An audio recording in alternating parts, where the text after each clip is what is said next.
Welcome to the Media Roundtable special edition, where we dive into the secrets of the craft and provide our perspective on industry topics in service of the Chief Audio Officer. What's a Chief Audio Officer, you ask? Those are marketers responsible for the success of an audio program. It's a narrow lane, but what's great about podcasts and what's become possible in the audio field in the last few years is that there's space for audiences of all sizes. Whatever you're interested in, whatever's important to you, you can make a show about it and have a useful conversation. I'm your host, Dan Granger, CEO and founder of Oxford Road, and I am joined by a very compelling lineup today. These are some subject matter experts in all things audio that are going to talk today about an event that we had in New York City last week, where we were actually able to gather with a number of chief audio officers.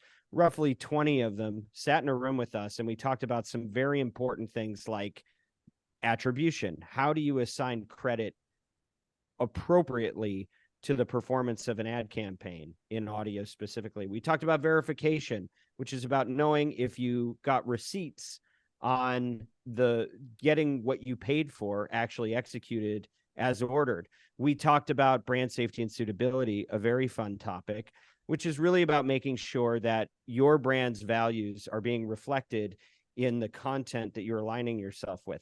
These are the three subjects we're going to dig into today. And to help me in that process, we have a few of my favorite people. We have Miranda Romano, our head of media at Oxford Road. She's going to lead the discussion on verification. Welcome, Miranda. Hi, great to be here. We have Giles Martin, who is going to lead the conversation on all things attribution, as he so often does for us. Welcome, Giles. Thank you. We have Jennifer Laine, who's going to be leading the conversation, as she so often does, on brand safety and suitability. Welcome, Jennifer. Hi.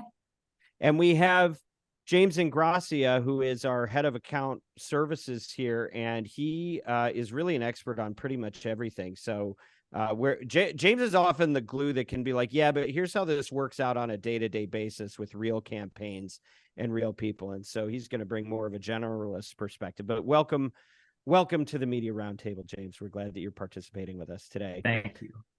Okay, so let's get into it.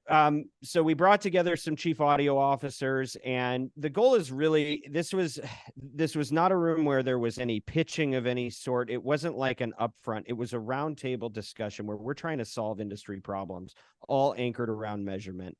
And the way that we do that is we try to introduce a topic and say, here's the state of the topic in the industry as we see it, provide a little context, and then just have conversations about what is working for folks in the field and what do they wish was working that they could potentially have work better, A, just by learning best practices from other brands, or B, through solutions that haven't been even conceived of yet that we might be able to help advance as we continue to push the industry forward. That's really what it's all about. And then we take that type of feedback and we bring it to venues such as this podcast, where we're trying to communicate out to key members of the industry so that you can hear those perspectives, because there's not a lot of pipelines for real market information about what advertisers want and what they're struggling with. So that's what we're doing here today.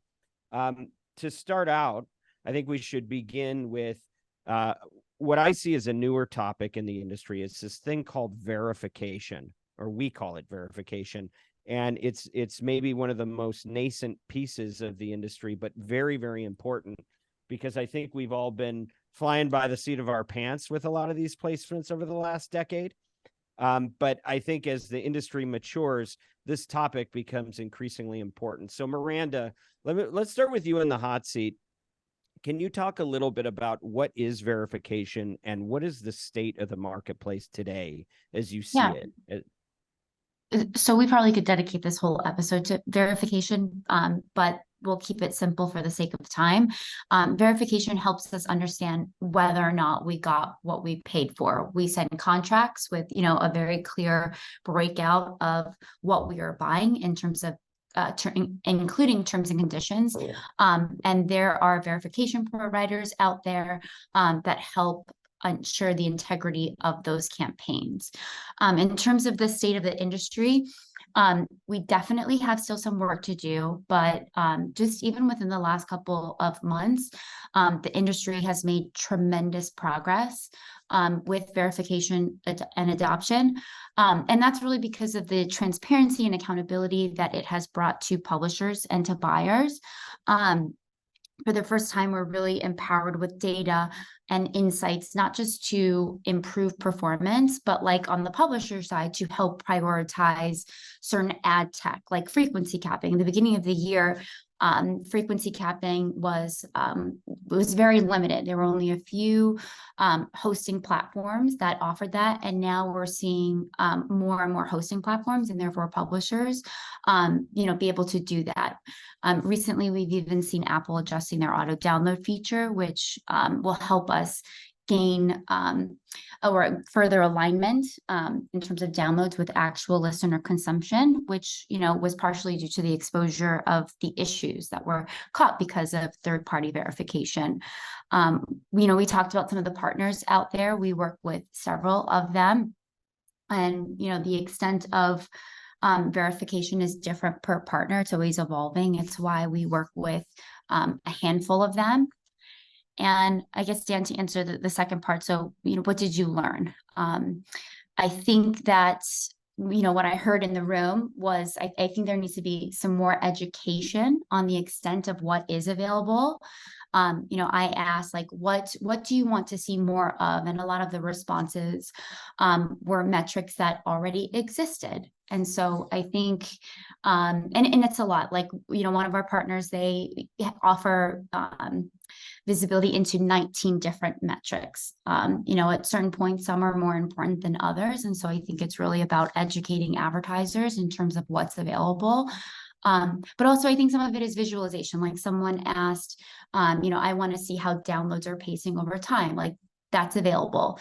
Sometimes you just got to click in the right dashboard, or sometimes you just need to ask because maybe that is, a chart or a graph that isn't available in that particular dashboard. So Miranda, let's go into that for just a second. When you say that a lot of this is available and the marketplace doesn't even know about it, like what are a few of the low-hanging fruit pieces of data that could be verified about a campaign that a lot of brands just don't even know that is available to them if they were to use the right tool? Yeah, so one of the metrics that got brought up was audience overlap, which is available. But then also I think that the simplest one is the impressions, wanting to see that impressions over time is also available. Something else that we look at, and we look at very closely because we see that it has implications on performance, is this high concentration issue where a high volume of impressions are served to a very small percentage of the listeners. And I think someone asked the question, which, I asked the question myself, is like, do we think that there's malice behind that?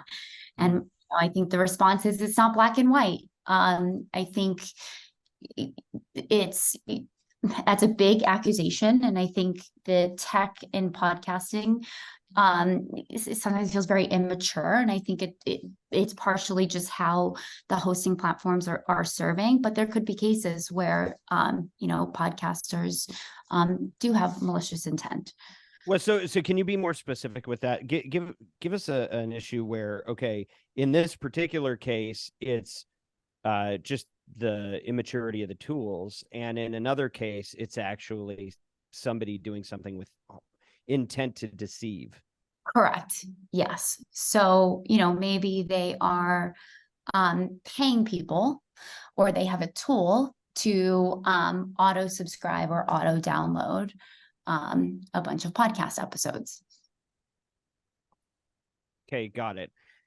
And so, Giles, did you have something that stood out to you in this part of the discussion?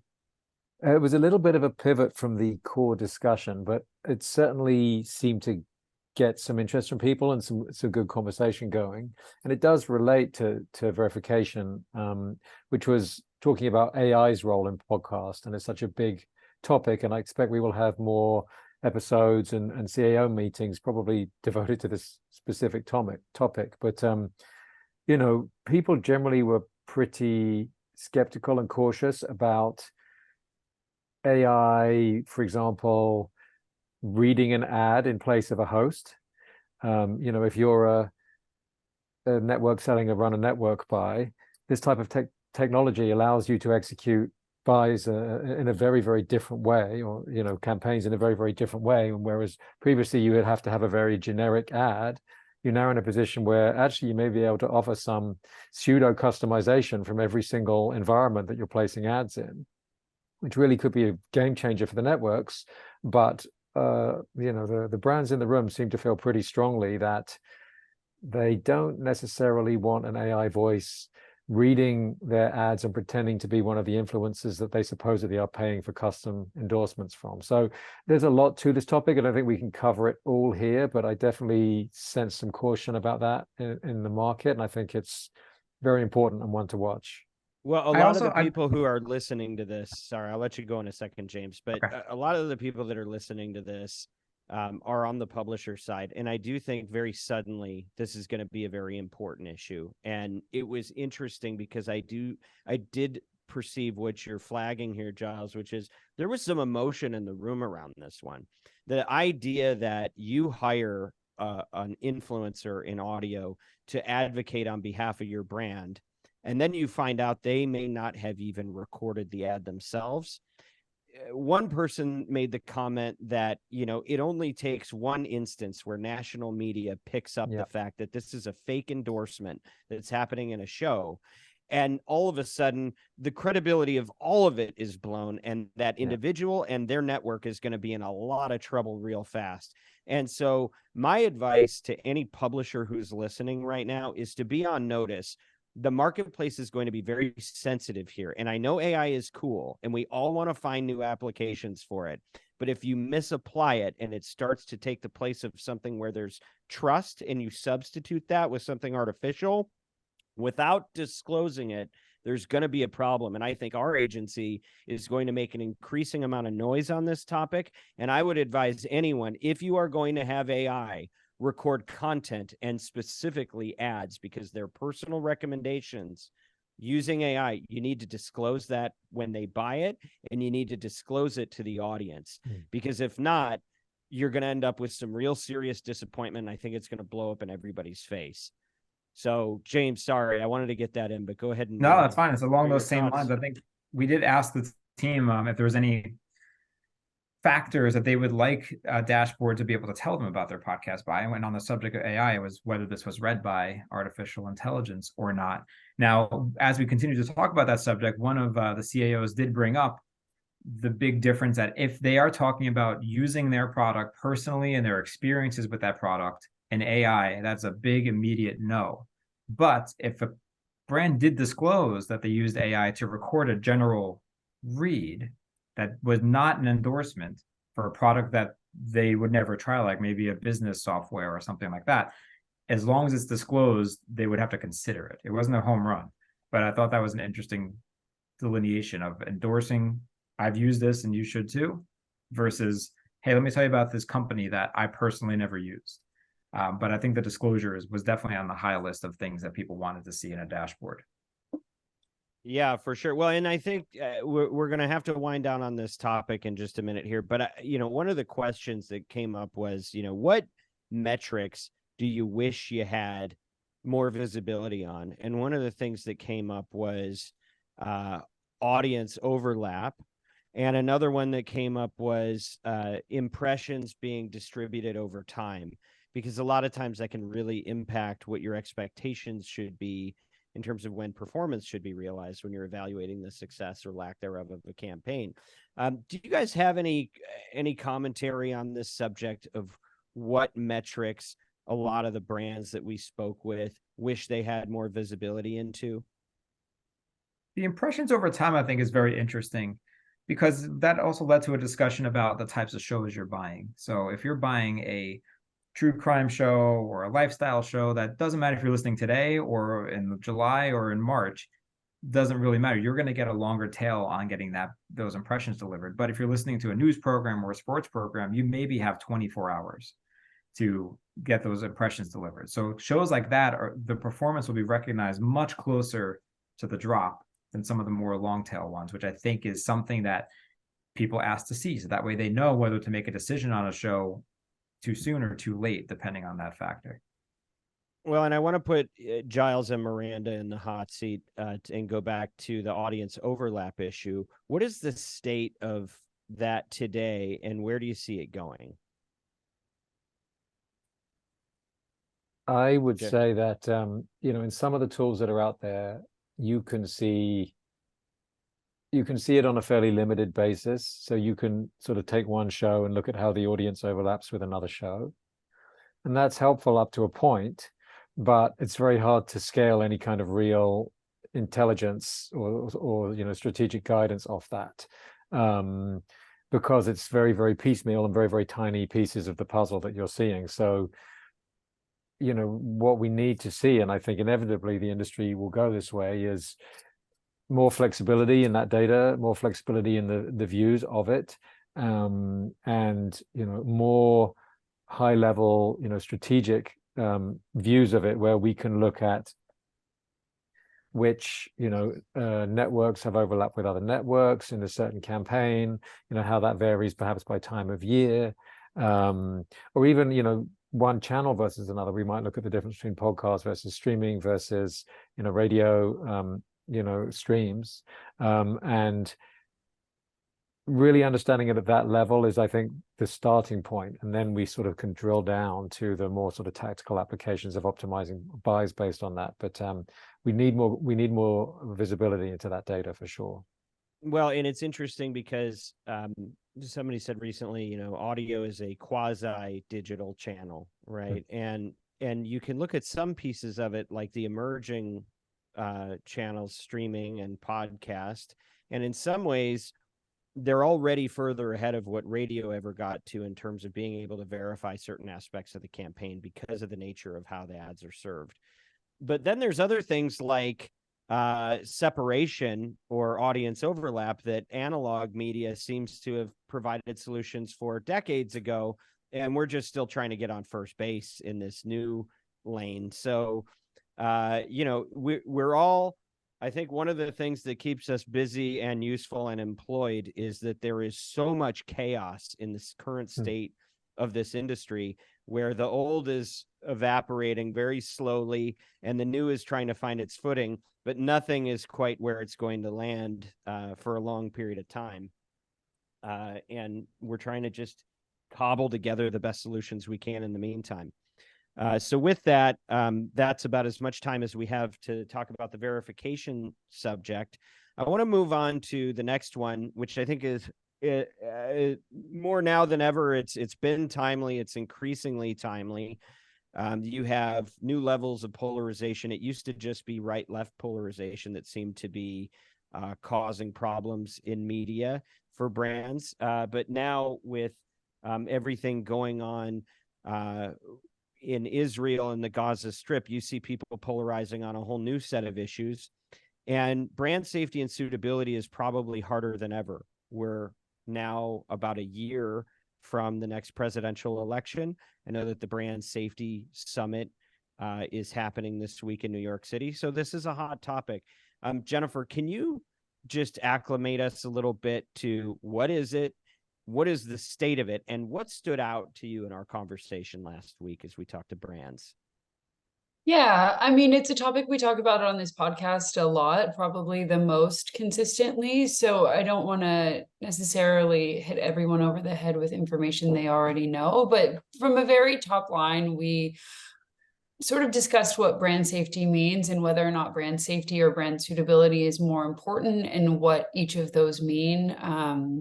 And I think like safety to the group, safety is table stakes. Like I don't want to appear in environments that are incredibly dangerous for my brand. I think every brand shares that to a certain extent. And suitability is what most people are really wanting to hone in on. Like not necessarily is this safe, but is this something that works for me? Is this something that works for my brand values? At which point, I think the overarching feeling in the room was that that people need a framework for understanding how to verbalize what is suitable. So they have a blueprint to turn to when they need to make decisions, when those decisions are a little bit more gray or less black and white. And so that was feedback that we heard from everyone. There were only maybe 2 or 3 individuals who had done the hard work of figuring this out and gone through the rigorous process, whereas everyone else, though they believe it's necessary, hadn't necessarily like found a starting point. Or what do I define? How do I define it? How do I contextualize this within podcast? How do I make this consistent with other channels, et cetera? And so that was one need that came from the group and the event that I think we're working towards definitely. Dan, I know you had something to add to this, and then I'll get into sort of the other elements that we addressed during the event. Well, I thought it was interesting that, you posed a question with a pretty diverse set of brands and kind of said like, hey, who is this like the biggest issue for? Who's like, I need something, but it's not a constant issue. And then who doesn't care at all? And it seemed like it was about a third, which was interesting. I don't know. I don't think so? I disagree. I think the majority of the room was in the middle, whereas like I think this is important. It's not the most important thing to me, but I do have to pay attention to it. Okay, but you had a sampling of each. Yeah, and, people fell into each of those categories for sure. Inevitably, there's always hardcore performance marketers that are just like, look, we don't care. And typically one of the things that happens is when you're a Series A, Series B, still a kind of somewhat startup company, you're really just following the brand that the founder is building and setting forth. But as the business becomes more successful, you start getting stakeholders representing a lot more diverse points of view from wherever the founder's coming from. And when you have a board and when you have investors and when you have if you're publicly traded or you're a subsidiary, now all of a sudden you have a whole new set of constituencies that you're responsible to. And so I do see oftentimes a correlation. Now you will see big companies that don't care. You will see small companies that care a lot, but generally speaking, the bigger you are, the more you have to care. And to that point, like the caring, there's a duality in the caring that we talked about in the room. And this is where everybody was like, less split, where we asked people to raise their hand in 3 different areas if they're feeling the pressure externally from customers, whether they're feeling it internally from employees within their own company, or whether they're feeling it on both sides. And most people fell into that third category of both sides, and trying to weigh what that meant.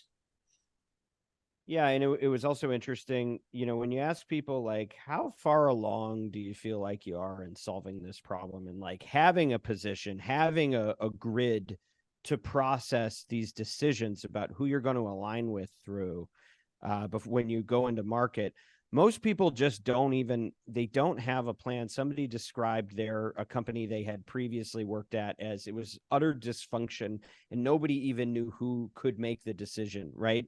And the reality is, I think that's probably more common than somebody going, oh, we feel great about our approach here. And I think one of the takeaways for any marketers that are listening is you really need to have a brief. You really need to have a starting point to say, here's where we stand, here's what the issues are, and here are our sensitivity levels, and use real market proxies to say, we are comfortable with shows like X, we are not comfortable with shows like Y, and to explain that as specifically as you can. But ultimately, this is like creative, where it can be so subjective and so emotional. So yeah, James, what stood out to you? I thought it was very interesting on the 2 ends. One was, a major global brand who said that we can't, like, there's not even a light gray area. It is black or white, and we cannot even take a chance with possibly getting even confused with that, which I thought was a very stark comparison to another brand who saw it as an opportunity. When other brands get canceled, that gives them a clear lane line to jump in and be the only one in their category in that spot, just to get some attention there. So I thought that was very interesting. But to your point, and the point made in the room, like, some just don't have a playbook yet. And some just are realizing that, right, well, this is revenue, and I need to do what I can to grow right now. And the others on the other side said our entire empire of brands is built on consumer sentiment. So we need to make sure that we just tread as lightly as possible. So it definitely was a healthy conversation between very differing sides of that coin. So it seemed like on one side, there was a lot of alignment around this idea that you got to have some framework to plan your media against that comes out of your company's values. And people kind of say, yeah, that would be helpful. What does that actually look like, though? Because nobody really has the template. We have a template, but there really isn't an official industry template other than GARM, which is a whole nother podcast. I think there was a general acceptance that it would be helpful that if in the same way, like there are templates for a creative brief and there's different models that you can use, for somebody to have just some prompts to help them start thinking about, do we take public positions on controversial issues? Yeah. Do we not? Like step one, do we even know the answer to that? Do you know the answer to that? And some or do we even know how to know the answer to that? Yeah. So on the front end, I think there was a lot of consensus that we sure could use some help in knowing how to even frame this. And on the back end, what I heard from the group was, hey, it's really important that when something breaks, because it always does, and the controversy pops off and things start trending on Twitter and you get the email and the press calls and they want a statement, all that, it's good to have a plan before that happens. I believe we've published some of those plans in the past. We'll be putting more out there in the future if you don't have one. But like having a crisis management guide to brand controversy, helpful to have. One thing that somebody said is just don't say anything when you get the call, because a lot of times what happens is press calls, you know, all of a sudden you've got somebody at Huffington Post or somewhere else going, hey, we're writing a story about this. I've seen Business Insider do this. They call the brand, the marketer, and go, you were on this show that is accused of doing ABC. What do you have to say about that? What's your response? And then all of a sudden PR and comms think that they have to respond to that and give a response.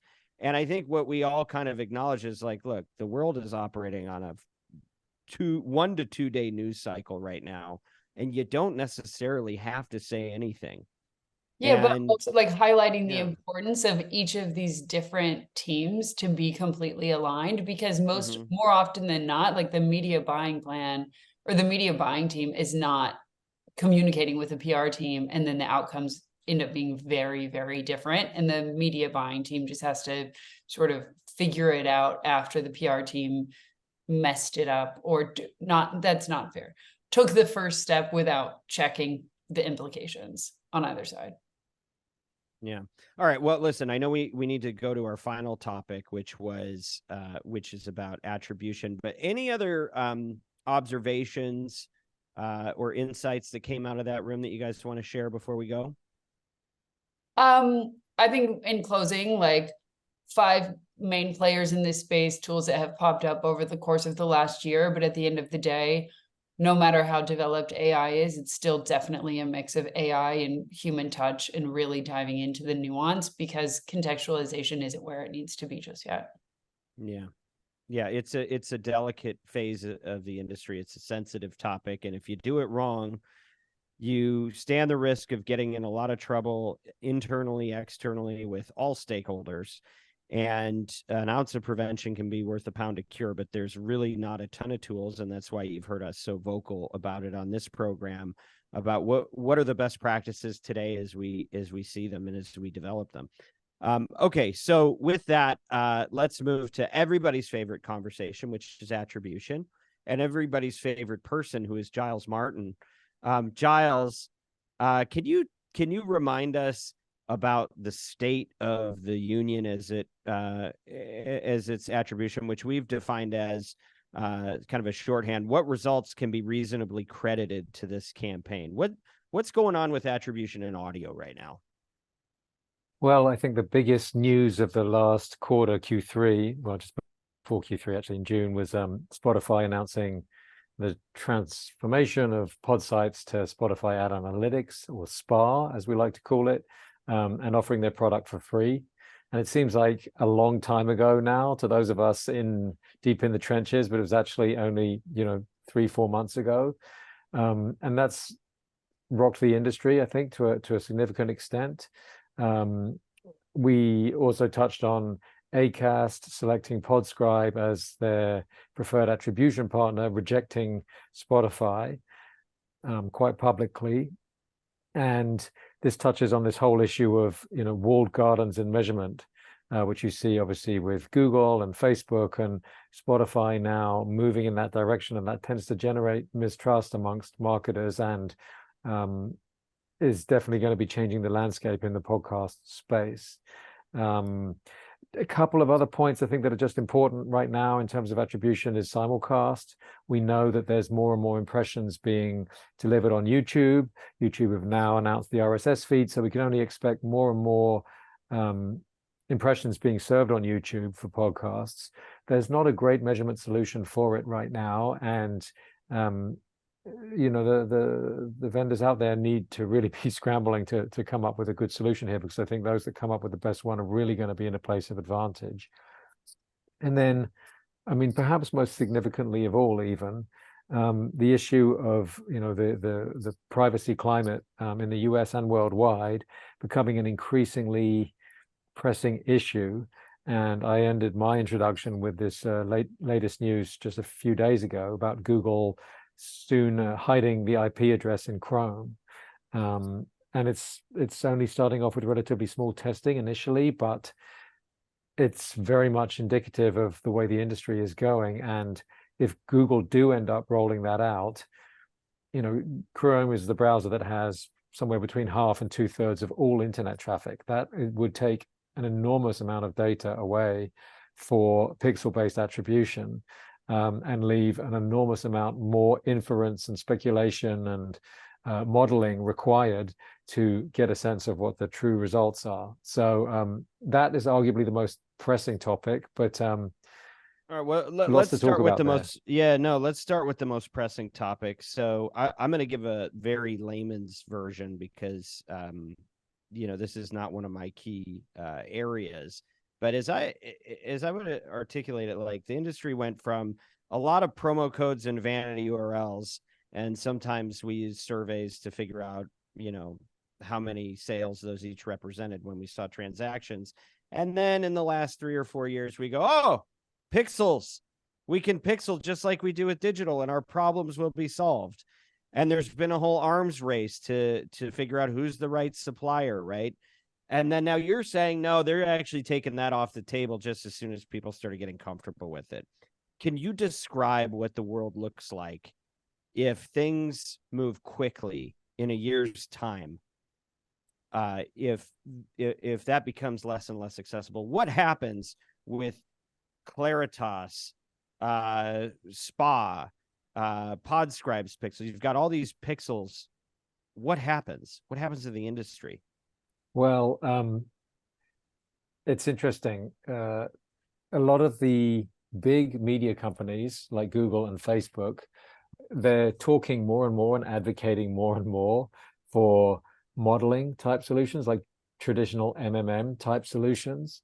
Facebook have launched their own open source pseudo AI market mix modeling tool called Robin, which any marketer or data science team is free to download and adapt and use for themselves to do their own MMMs. Google, I believe, has done the same type of open source MMM approach. So, these companies are very publicly saying, you should be preparing, you should be looking at alternative methods, and you should be looking at methods that are, free from these types of privacy restrictions. So that's definitely one way the industry is going. How do you feel about the MMMs? Is that a viable solution for audio? No, thank you. It's an important question, because they can help generally at a higher level, right? And there's still a bunch of inference and assumptions, in those models. But if we accept for now those inferences and assumptions, typically they would work at the level of a channel. So my podcast investment, my streaming audio investment, my traditional radio investment, perhaps we can get a read on how those channels work. But once you introduce many more variables, say you're on 200 podcasts, an MMM is not able to give you optimization guidance about which ones of those 200 podcasts work well and you should be buying. That's typically not what MMMs do. And so they can work at a more strategic level in terms of media mix optimization, but they don't work so well for performance marketers. You can't really use them in that way. I thought that was interesting too when we polled the room on pixel use, and I think, save for one brand, people can live with or without them in terms of like how detailed they were, because they had other factors in place. So the clients that we spoke to that had survey optimizations, like the white paper that we published earlier, that we've had the bonfire, the vanity URLs, and the people with the enhanced auto-populate survey, that's a human entering what show they heard on. And depending on where that is in the funnel, that can sometimes be more valuable than a pixel that has a little bit more noise on there. What I also thought was interesting is how everyone has a different MMM model, and some of them use off-the-shelf programs for that. The problem that we discovered in the room is that sometimes those programs don't know how to attribute audio, especially podcasts, which goes back to impression delivery over time, because they may say, today we purchased a podcast for $5,000 and the results didn't come in today, so therefore podcast doesn't work. So you have to almost customize and train your MMM model to react that way. And then Pixels just adds a layer of either simplicity or complexity based on the type of MMM model you have. Well, one thing I thought was interesting in the room was that nobody said that they rely exclusively on pixels. And listeners to this program know that we put out a white paper specifically on this topic so that you can have a system that is going to be fairly reliable and that you totally control and nobody can take away from you, which is asking your customers where they heard about you, and then using some nuanced approaches to kind of double clicking on that and finding out what is the specific program. That seems to be, everybody wants to make it so much more sophisticated, but unfortunately all that sophistication just leads to a lot of confusion, it seems, and we haven't found a much more sustainable path. I mean, Giles, is there anything that beats the post-purchase survey as a standard, like, back pocket approach? The post-purchase survey is, with the second layer particularly, it's not complicated, it's not mathematical, it's not algorithmic, but it has done a phenomenally good job of building the podcast industry from the ground up. And I think it's a very, very good tool for marketers to have in their toolkit, and especially with the privacy feature that we just talked about. It's obviously difficult for retail-based marketers, but digital marketers, online sales, I would be wanting to work that into my flow if it wasn't in there already. It just seems like good hygiene and really a requirement almost at this point. And yes, I understand companies with big data science teams might have reservations about it being so simple, but there is a beauty to simplicity. And as I just said, it's worked very well for a lot of brands. And there are other alternatives. I think that we are probably going to see more use of sort of panel-based measurement with sort of passive monitoring, which is basically a situation where a certain number of individuals, maybe tens of thousands, hundreds of thousands, maybe into the millions, they will agree to have some software installed on their devices, on their laptop, on their cell phone, that will track what they're doing, what apps they're using, what websites they're going to, and they get some type of compensation for this, but they're voluntarily sharing all of their data.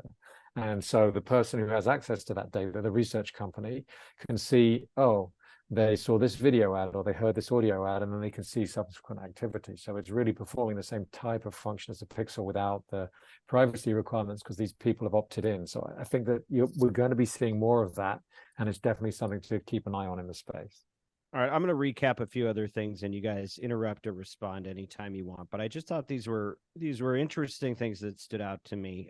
One, I think it's important. I often say post-purchase survey, and then I kick myself, because the reality is it's actually better if you can ask where they heard about you before they purchase, before they confirm, because when they're in the flow, you have a bit of a captive audience. And so before they go to lead, before they go to purchase. If you can put the drop down in that flow before they convert, that'll get you a much higher response rate. What we heard from some folks in the room is they will do a post-purchase email survey, but it actually has to, a lot of times they have to use incentives like a gift card or something to actually get people to sort it out.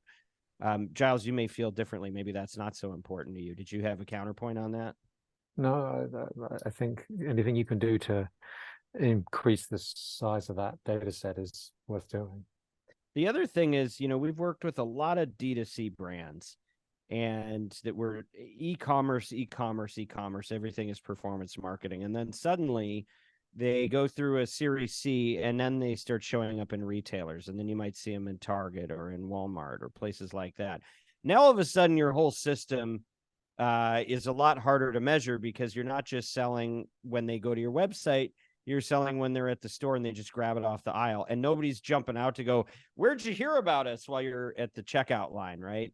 So I'm going to share a stat that came up from a couple of different sources that actually surprised me. And that was when they actually feel like they're getting clarity on the impact of an audio ad that is available pretty much everywhere in retail. If you have ubiquitous retail distribution and also an e-commerce store, the ratio was 4-1 on the volume of sales they saw coming from the retail versus e-commerce. That's transformative. That's a big number. If you're native D2C e-commerce and you make the change over, you're going to need to find a way to account for that retail impact. Do you want to say anything on that? It's a big topic. There's really, it's a bit simplistic perhaps, but two different ways marketing works, right? And in the old days, before we could sort of measure and track every click, which gave us the impression that we really understood exactly how everything was working and that we could measure everything, which was really a bit of an illusion. But marketing was there to generate demand. It was there to generate latent interest and future profits and present profits up to a point.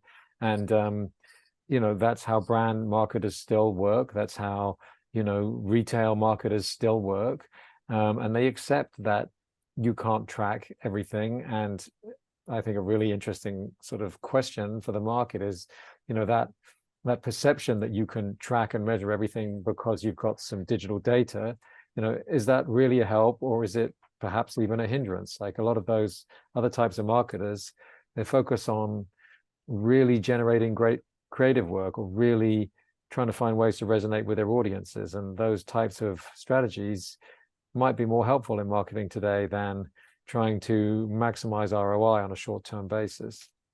Yeah. So unfortunately, we're about out of time here, but I'm going to flag one more thing that I thought was really important around this subject, which was stakeholder buy-in.